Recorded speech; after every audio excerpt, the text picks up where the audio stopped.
Hey, how you going? Um, so the Egyptian god decks are out now. I'm not gonna lie to you, I had no idea that these were gonna be a thing. I've heard a few things around the grapevine that these are catered not for the competitive player. Um, Now I'm of the opinion that if you're a Yu-Gi-Oh player, you just get whatever the fuck you want. All right, you buy whatever you want, and these are clearly aimed for like casual players and fans of the anime and stuff like that. Now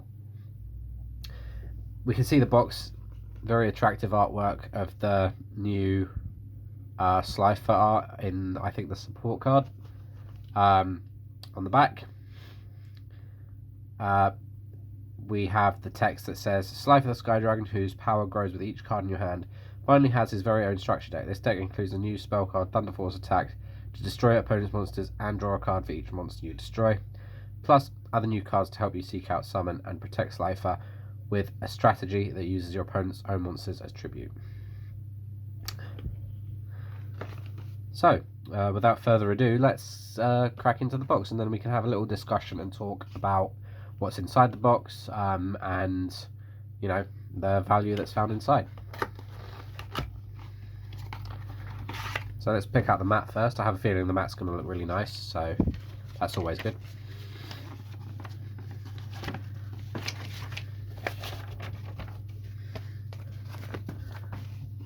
So you have both the obelisk and SIifer artwork, both of them split equally across them. Sorry, I can't get all of that in the camera. On the back we have the strategy guide.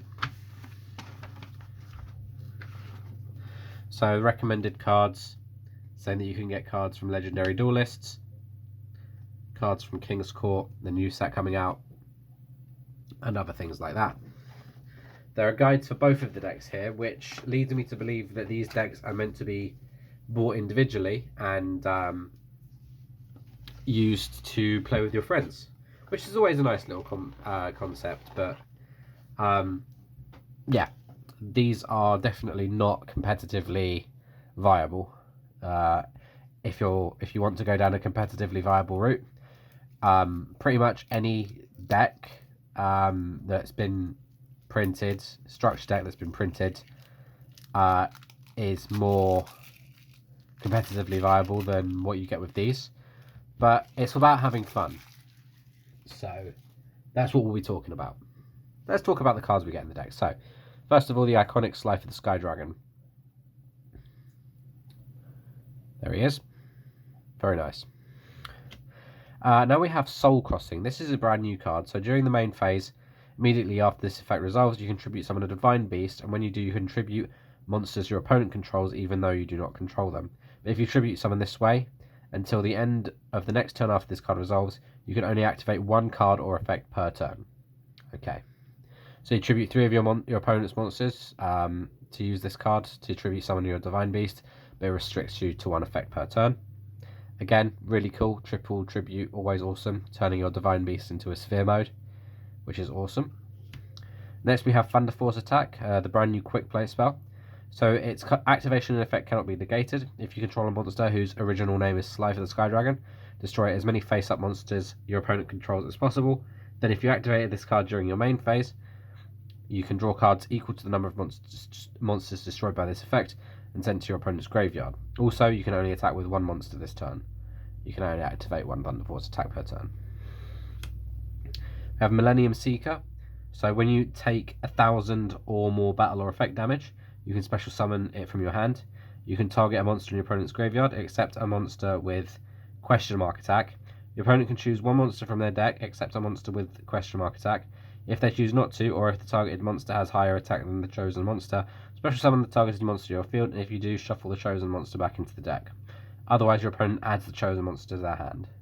Interesting way of getting an additional body onto your board.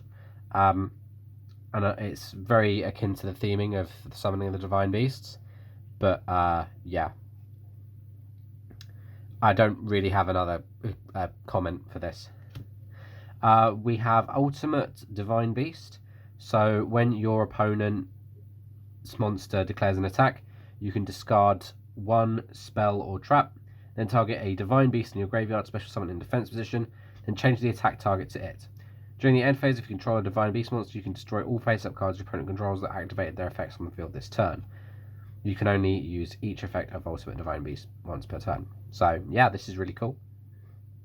Really powerful trap card. Now we have Tellus the Little Angel. So if it's sent from the monster zone to the graveyard, you can special summon a Tellus Wing token. While you control a Tellus Wing token, you can banish this card from your graveyard, and one spell from your hand to special summon 2 Tellus Wing tokens. Also, you cannot special summon for the rest of this turn except from your hand. You can only use each effect once per turn. So this is pretty cool. Nice little fairy that gets tokens onto the board. Help you turbo things out. Reactor Slime. This was, I believe, printed in the Legendary Duelists Ra. During your main phase, you can summon the 2 slime tokens, so this was with the Ra support. A nice little reprint, as well as a super rare Harpy's Feather Duster. That's really nice looking, you know, always nice to have a sort of original looking Harpy's Feather Duster. Now onto the common cards. We've got Breaker the Magical Warrior, Beast King Barbaros, Nine-Tailed Fox, Phantom Sky Blaster, Card Guard, Clawcrow, Electromagnetic Turtle, Break of the Dark, Magical Warrior, Escape Ghost, a playset of Arima. You know, this card hasn't been reprinted since Lair of Darkness, so it's always nice to see. Duke Shade, same with him. Clock Wyvern, interesting card, but nonetheless pretty cool. Tenyi Spirit Vishuddha, Swords of Revealing Light, Monster Reborn, Book of Moon, Econ, Pot of Avarice, March of the Monarchs, Supply Squad, Card Advance, True Name, One-Time Passcode, Lair of Darkness, Draw of Fate, Mirror Force, Reckless Greed, Metal Reflect Slime, The Golden Apples, Back to the Front, and some advertisement cards. So aside from the new cards and the rare cards in the deck, there isn't really much to talk about. It's nice to see SIifer and Obelisk getting their own sort of direct support, but it's still kind of not really enough. Again, if you want to get more copies of these cards, you can. It's definitely easier to summon Divine Beasts now, especially with Soul Crossing.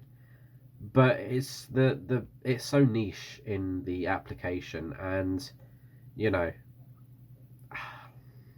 I have yet to test this Egyptian God card support, but hopefully it's not as bad as I think. But at the same time, yeah, these two decks are just meant to be probably played against someone.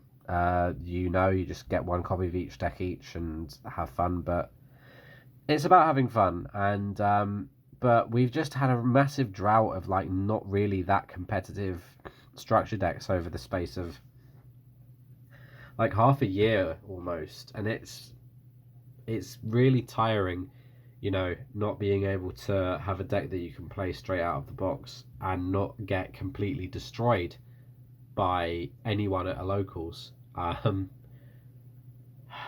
But SIifer the Sky Dragon is my favourite Egyptian God card. I apologise if I don't sound very enthusiastic about this, but it is what it is, and yeah, that's basically what you get. Again, not the most competitive thing ever, but at the same time, you just do what you enjoy, and you know, maybe in the future someone will be able to crack this sort of thing open, but until then, we'll just have to wait and see. Anyway, guys, that's been Now from Exiles. Hope everyone has a lovely evening, and I'll see you later.